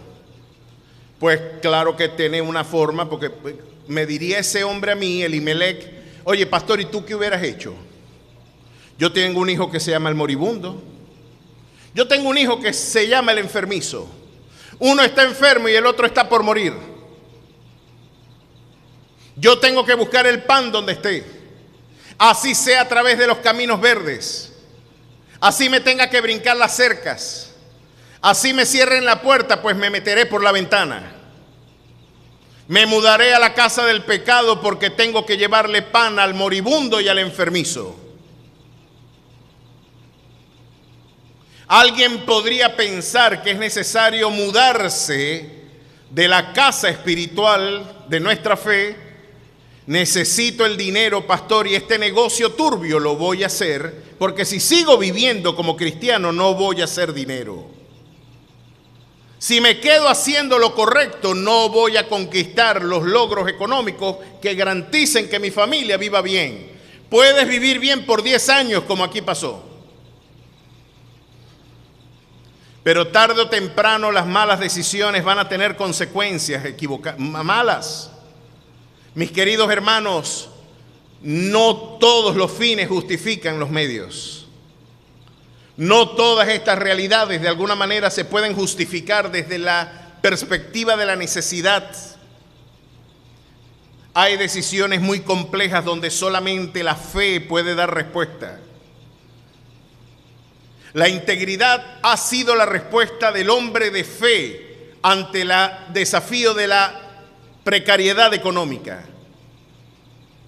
Yo voy a mantener firme mi integridad a pesar de que de violentar mi integridad yo podría vivir mucho mejor. Pudiéramos tener esplendor, quién sabe hasta dónde podríamos llegar. Podríamos llegar a tener el salario de Dalila. ¿Por qué ser Clark Kent y poder ser Superman? ¿Por qué te quedas con el salario del levita si podés tener el salario de Dalila? A Dalila le pagaban mejor cuando todos hacen lo que mejor les parece. A Dalila le va bien. El levita gana 100 veces menos que ella.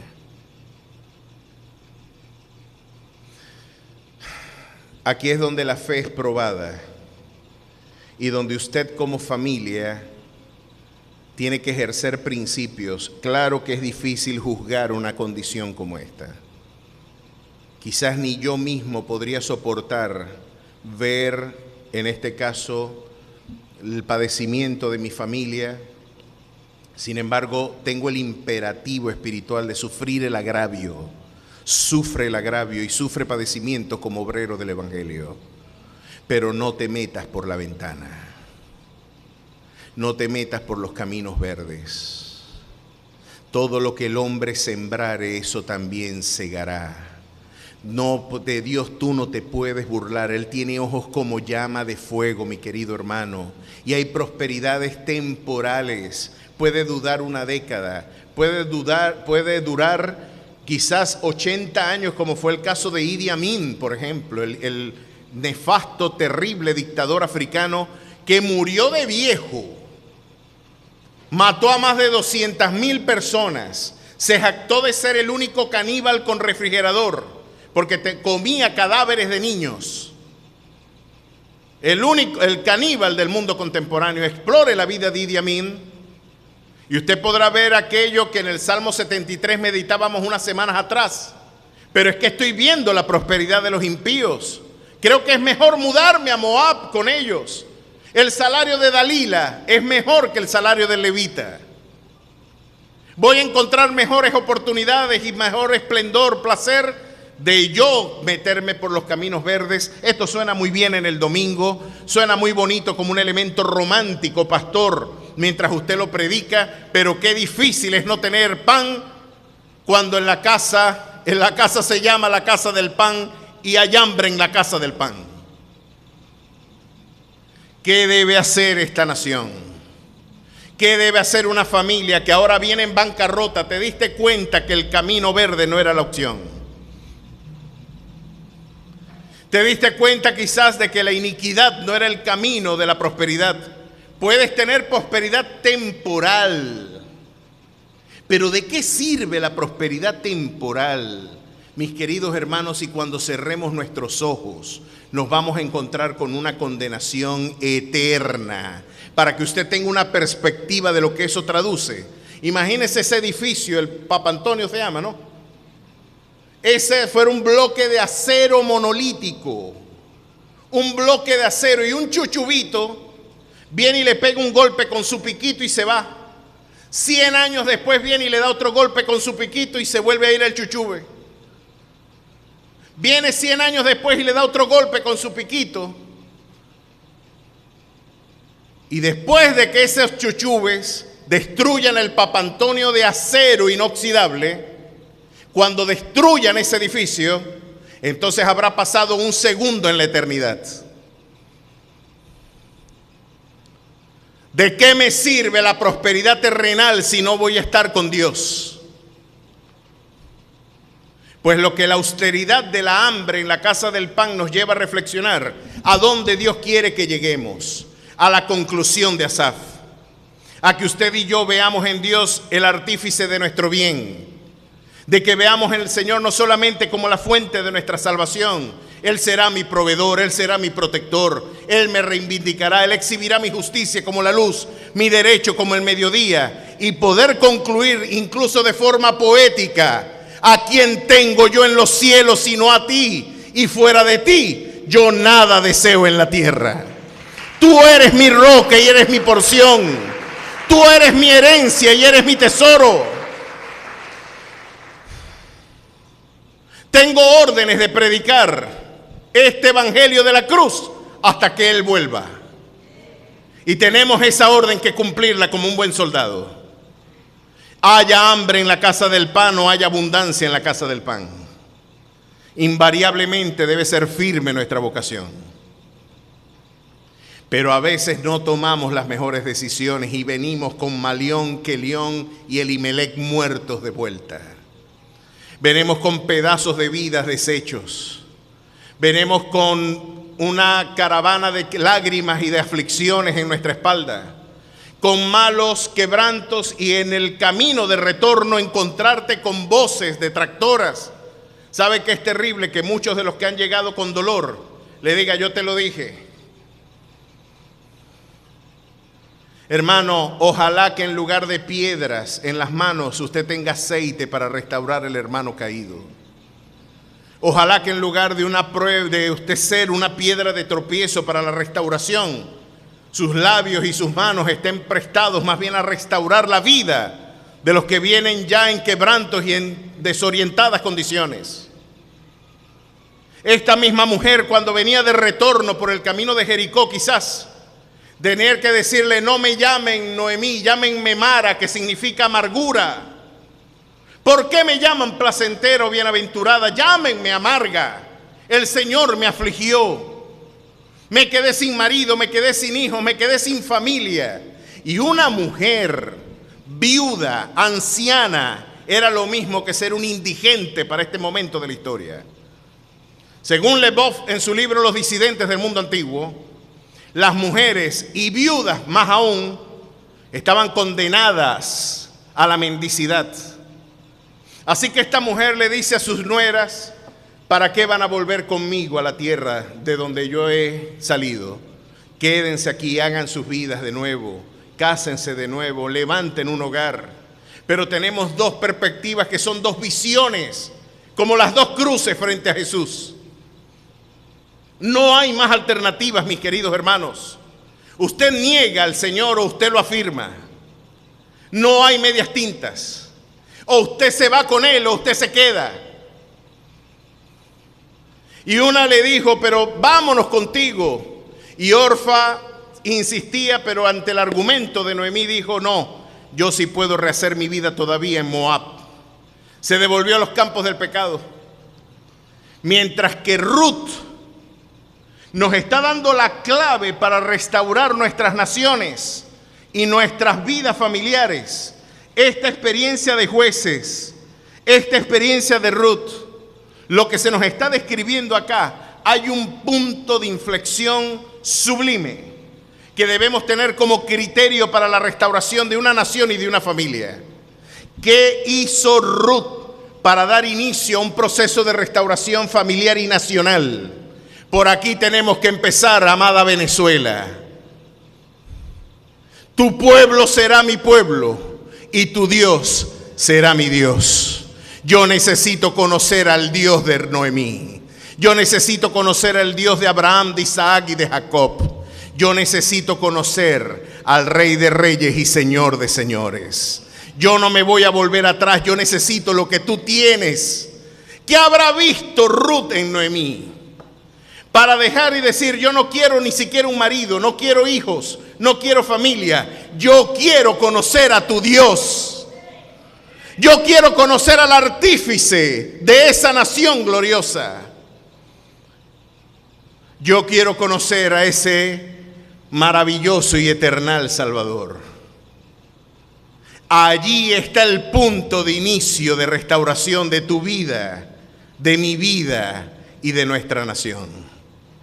Tenemos que decirle al mundo, necesitas conocer al Dios que fundó un pueblo, que lo llamó Nación Santa, pueblo adquirido por Dios, para anunciar las virtudes de aquel que nos llamó de las tinieblas a su luz admirable.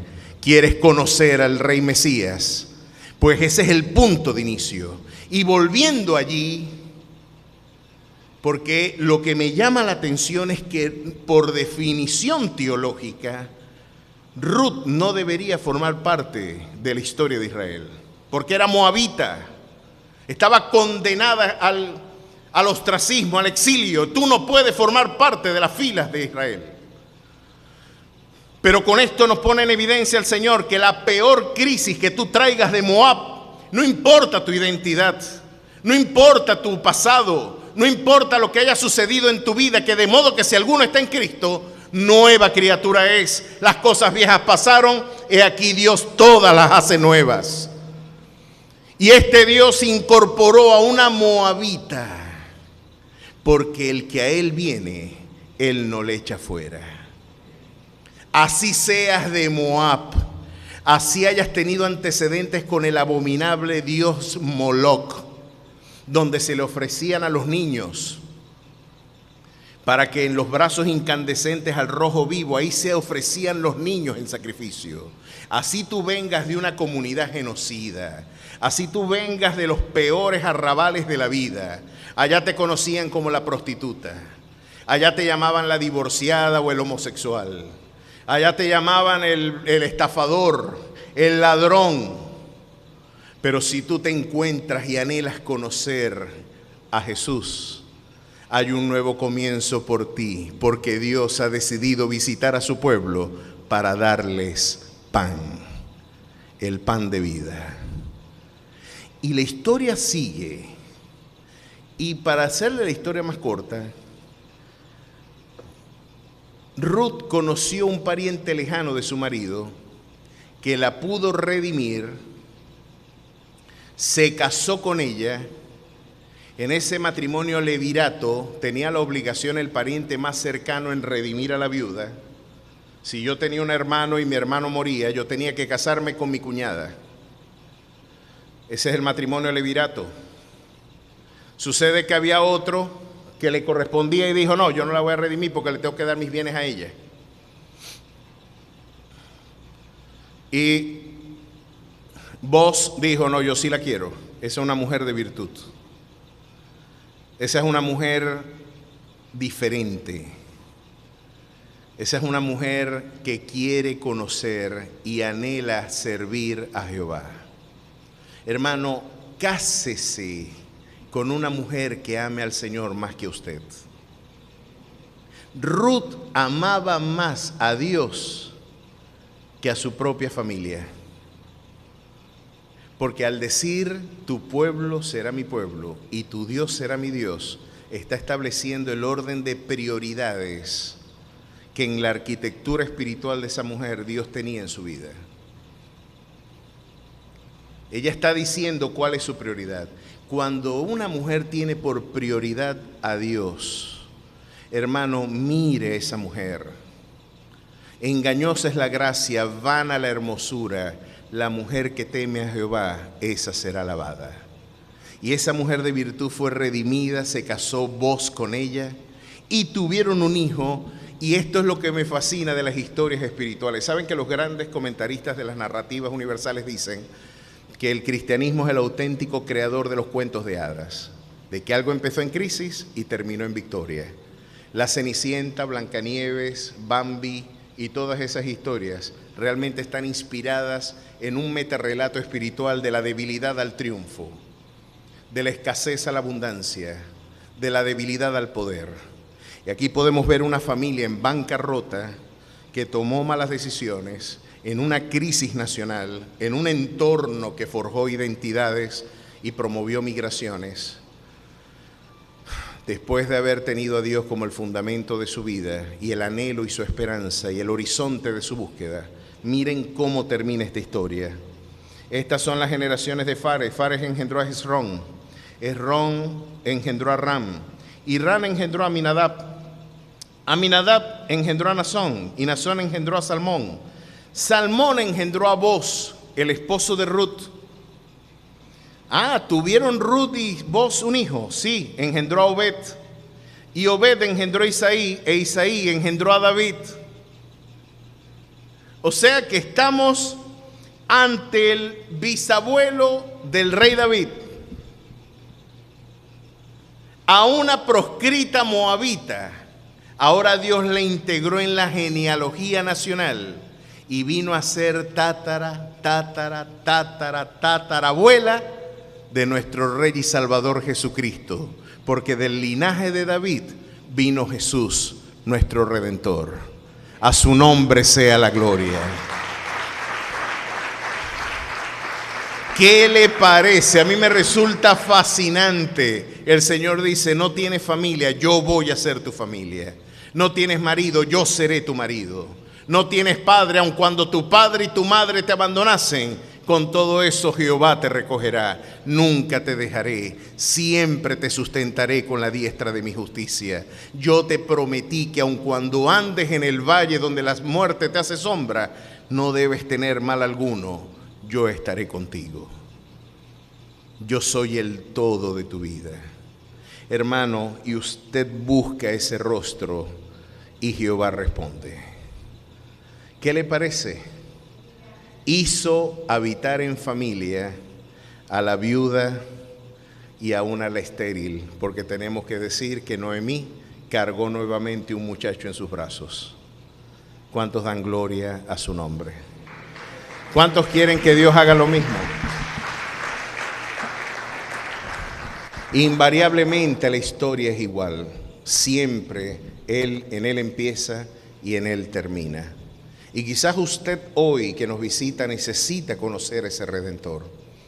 Usted quiere conocer a ese Jesús y al igual que Ruth decir, yo quiero conocer al Dios de ese pueblo. Yo quiero amar a Jehová. Mi vida está en crisis. Hay hambre en la casa del pan. He visto miserias en lugares inefables. La condición humana es mediocre. Quizás usted podrá decir, pastor, yo he visto cosas que ni usted se imagina. Me resulta algo poco menos que inverosímil imaginarme un escenario distinto o peor que el del levita, al que le violaron su mujer, y él la desmembra y la riega por toda la tierra como evidencia del deterioro nacional.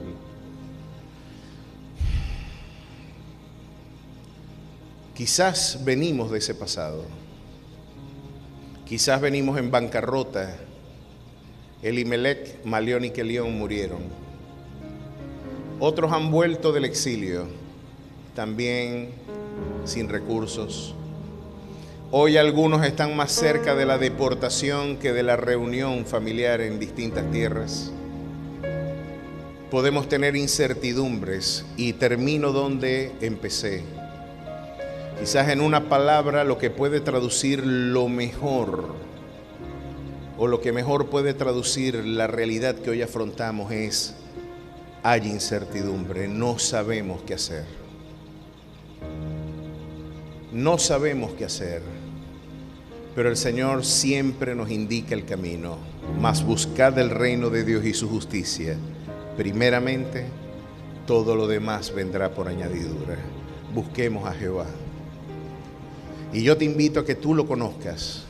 Y si es tu deseo conocerle, yo te invito a que cierres tus ojos, inclines tu rostro y repitas conmigo esta sencilla oración. Señor Jesús, yo creo en tu palabra y en respuesta a ella yo me acerco a ti. Quiero conocerte. Bautízame con tu Santo Espíritu. Transforma mi vida. Escribe mi nombre en el libro de la vida y haz de mí una nueva criatura. En Cristo Jesús. Amén y amén. ¿Hay alguien que por primera vez haya hecho esta oración conmigo? Levante su mano en alto, si le parece bien. Alguien que por primera vez haya repetido esta oración conmigo. Si ya todos lo han hecho, qué bueno es saber que estamos en la barca correcta.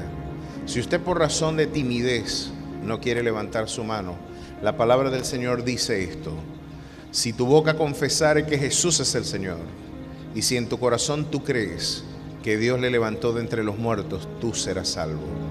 Miren qué sencillo acto de fe nos puede llevar a la vida eterna. Como un sencillo acto y giro, los que miraron a Él no serán confundidos. Necesitamos mirar a Jehová. Necesitamos bautizarnos en su palabra. Hoy hay hambre en la casa del pan, pero quizás lo que necesitamos es una Ruth y una Noemí que pueda decir a los cuatro vientos: tu pueblo será mi pueblo y tu Dios será mi Dios. ¿Cuántos harán de Jehová su auténtica devoción y su búsqueda? Pues mejor, si es así, brinde el mejor de sus aplausos al Rey de Gloria y nos despedimos con mucha alegría y con mucho gozo.